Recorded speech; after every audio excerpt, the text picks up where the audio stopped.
Gin Techno-Exploratorul, partea a doua, din episodul Viața în afara anterior. domului nu e posibilă. Aerul e toxic. Viața e posibilă în afara Tehnopolisului, iar eu am să vă dovedesc. Începeți arhivarea tuturor oamenilor. Uite, Leni!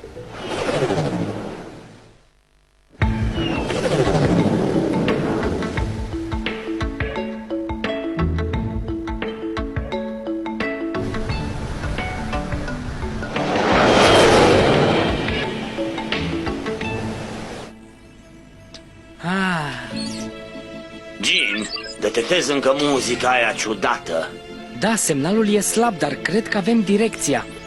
În fața noastră mai e un obiect plutitor neidentificat. Am impresia că e activitate pe el. Analiză în desfășurare. Probabilitatea unor ființe inteligente? 100%. Oh, ce navă ciudată! N-am mai văzut așa ceva! Tornadele puternice. Ce-i carapacea aia de fier? Leni, acum experimentăm un pas mic pentru om, dar un salt uriaș pentru omenire și animalele sale raționale. Deschide sasul! Știam că lumea exterioară adăpostește făpturi inteligente. Mă numesc Gin și am gânduri pașnice, prieteni. Un om cu cap de ghiulea! Foc de baie!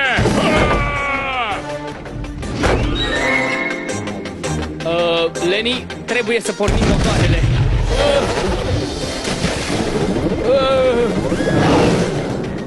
Întoarce-te! Nu ești balenă și nu-i corect. Circuitele mi s-au încins. Am ajuns deja. Nu, încă nu, dar în fața noastră e o lume nouă.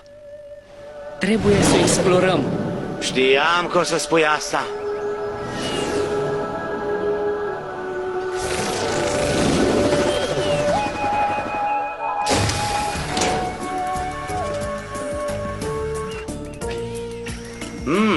Materiale ciudate.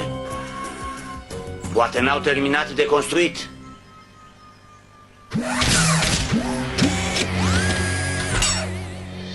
N-am mai văzut niciodată atât de mulți copaci și nici măcar nu sub un dom. Dacă flora supraviețuiește aici, înseamnă că aerul e respirabil. N-am nevoie de cască. Nu, Gin, ce faci? Dacă nu am fost mințiți de computerul suprem, dacă aerul e toxic... Oh, Vezi, Leni? Nu-s motive de îngrijorare. Nu-i niciun pericol aici. Agent Gin 120452, ești arestat. Încetează. Dă-mi drumul imediat. Peniturile mele hidraulice, ce era creatura aia ciudată zburătoare? Nu știu. Să ne întoarcem la cameleon. Ha? Unde a dispărut cameleonul? A fost mutat încolo.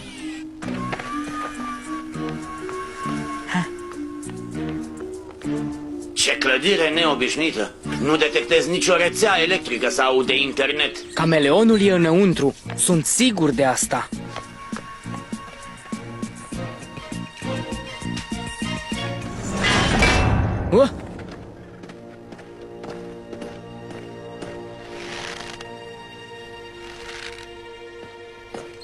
Străine! Ce cauți în castelul regelui? Am gânduri pașnice. Mă cheamă Nu-i Gin. momentul potrivit! Castelul e sub asediu! Întoarce-te de unde Ce ai se venit! petrece aici? Te cunosc? Cine ești?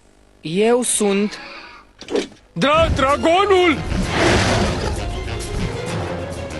Adăpostiți-vă!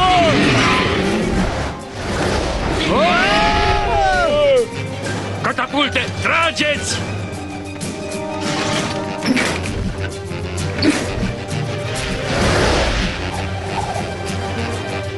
Ciudate mașinării.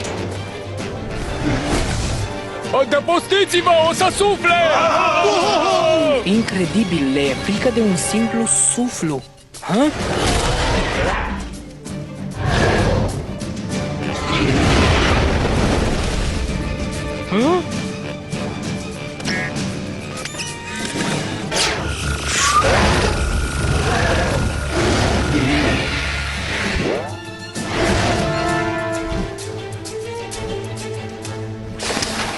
străine, răspunde-i regelui. Cine sunteți tu și cavalerul tău ciudat? Agentul Gin 120452, iar el e Lenny. Sunt om de știință. Sir Agent Gin 1. Ce fel de om? Să vă arăt. E magie neagră, malefică, sigur vrea să ia ceainicul de aur. N-are nicio legătură cu magia. E știință. De ce ai venit cu știința ta înșelătoare să ne furi ceainicul de aur? Am venit după vehiculul... Fără discuții, trăsura ta de metal a fost confiscată. Ne trebuie în lupta cu dragonul. Cu ea o să nu frângem. Explicați-mi situația. De câteva săptămâni, castelul meu e obiectul atacurilor unui dragon. Vine, provoacă pagube și dispare la fel de repede pe cât a venit. Dragonii sunt incontrolabili, dar agresivitatea acestuia e inexplicabilă. Potrivit lui Forcisec, trebuie să-i dăm ceainicul de aur ca să-l calmăm. Dacă dragonul îl vrea, de ce nu îl dați? Pentru că ceainicul de aur are puteri magice. Da, știu, e trist, dar ce trebuie făcut, trebuie făcut. Mi-e teamă că Sir Agent Gin 104 are dreptate. Trebuie să-i dăm ceainicul dragonului. Asta tot spun de la început. Mă voi sacrifica și îl voi duce eu. Să dăm ceainicul? Nici vorbă! Vom lupta până la capăt! Foarte bine. Vă voi ajuta să alungați dragonul, dar trebuie să-mi dați vehiculul înapoi.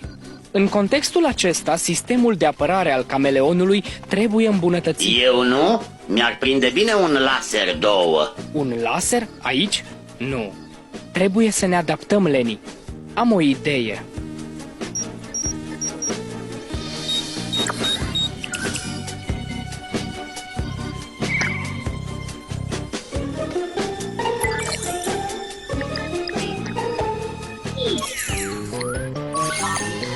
Bineînțeles, prințul Alexander hoinărește. Niciodată nu la castel.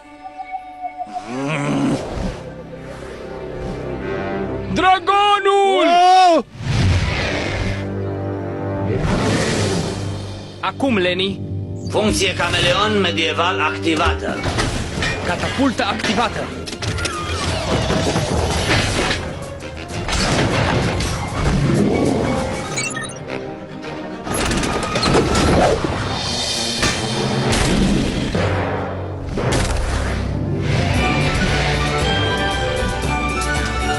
Ura! Dragonul a plecat! Trăiască Gin, cavalerul! Dragă Gin, trăsura ta magică e foarte eficientă, dar dragonul se va întoarce. Vrea neapărat ceainicul, nu? Nu. Nu? Ce vrei să spui? Uite, dragonul se uită mereu într-o direcție anume. Acolo, sub curtea interioară. Alea sunt temnițele.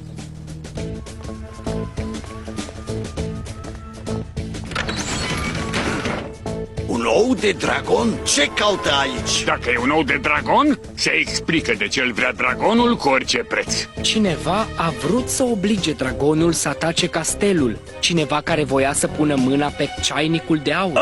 Aici erați! Eu mă dusesem să apăr spatele castelului.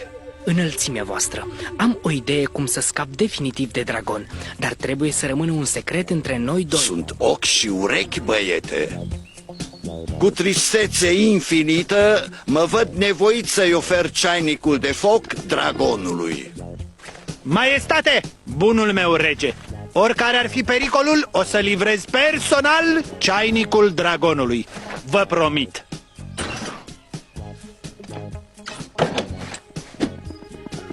Am plecat să calmez furia dragonului și să mă sacrific pentru pacea regatului nostru.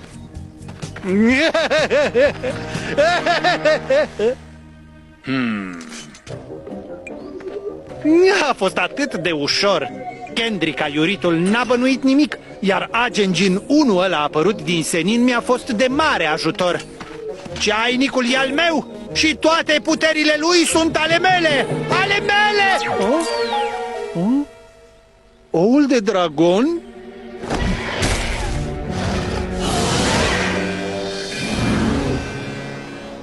Acum sunteți în siguranță. Dragonul nu mai are motive să vă supere. Spune-mi cum ai transformat oul în ceainic dacă nu prin magie? O hologramă. Da, știți voi, o hologramă. Holo și mai cum? Ha, trăiască agent Gin 1, cavalerul! Gin, doar Gin. Trăiască Gin, doar Gin! Trăiască și Forcisec, care a scăpat de ou! Poftim? Dar el e cel care a pus oul sub tron. Lasă-o baltă, Gin, sunt fericiți. Doar asta contează. Trăiască Forcisec, trăiască Gin, doar Gin! Ulei, aveți? Bunii mei prieteni, sper să mai rămâneți un pic cu noi. Chestia e că eu sunt într-o misiune de explorare. Am detectat un ritm ciudat și... Ha? O hartă a lumii? Ritmul ar putea proveni de pe insula cea mai nordică, înălțimea voastră. Ce insulă e aceasta? Cea din vârful hărții. E lumea pierdută, dar nu-i decât o legendă. Dar insula fermecată deasupra țării regelui există cu adevărat. E un cuib al vrăjitoarelor plin de magie. Plin de magie? Magie adevărată? Hopa, am senzația că o să mergem să explorăm. La revedere, prieteni, pe curând! Drum bun și cale bătută. Să plecăm, Lenny? Să explorăm. Ce spuneam? Wow! O trăsură fără cal? Ciudat! Sper să-l cunosc pe cavalerul care o conduce.